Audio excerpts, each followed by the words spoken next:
wakabaza na kumanandi telara wachipisi na kumandi wa mayuniti anayendela limoti kupita kumpira wakabaza na kula chipisi telara na kwera kabaza wa mayuniti anasoketa sikafu kwa telara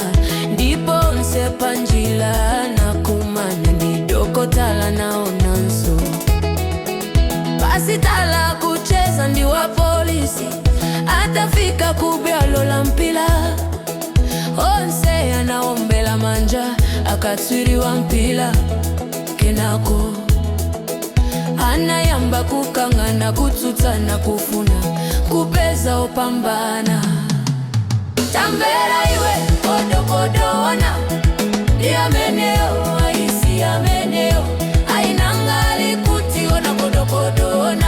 kodokodoea kodokodo iwe kodokodo bera ili niziko ili chonde mbera tambera iwe kodokodona yameneo aisi yameneo ainangali kutiona kodokodona kodokodoea kodokodo iwe kodokodo bera ili niziko ili chonde mbera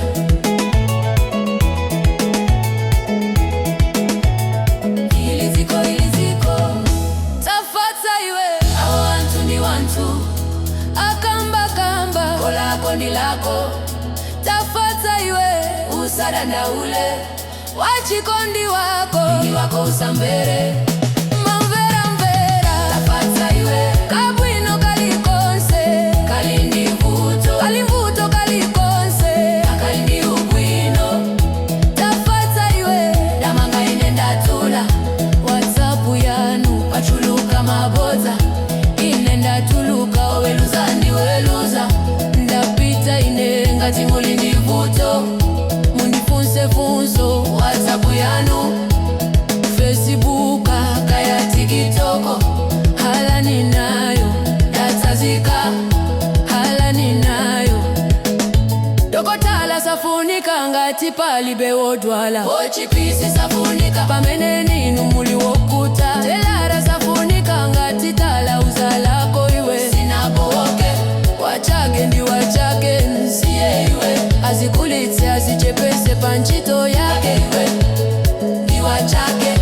apa wakumana kuseli iwo ndi mizu yakachele lachifote chinafuna bale chizanukira kufunikila kwa inundi kwa ine ikosiyana siwonsi alemela liwoyopa enani ya bwino siwonse osauka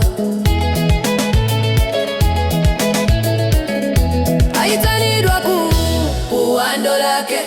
kodokodo wona ndi ameneyo aisi ameneyo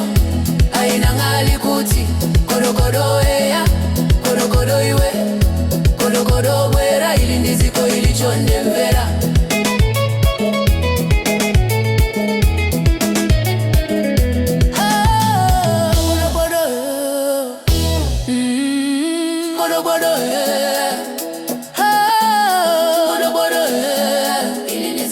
Chonde mbera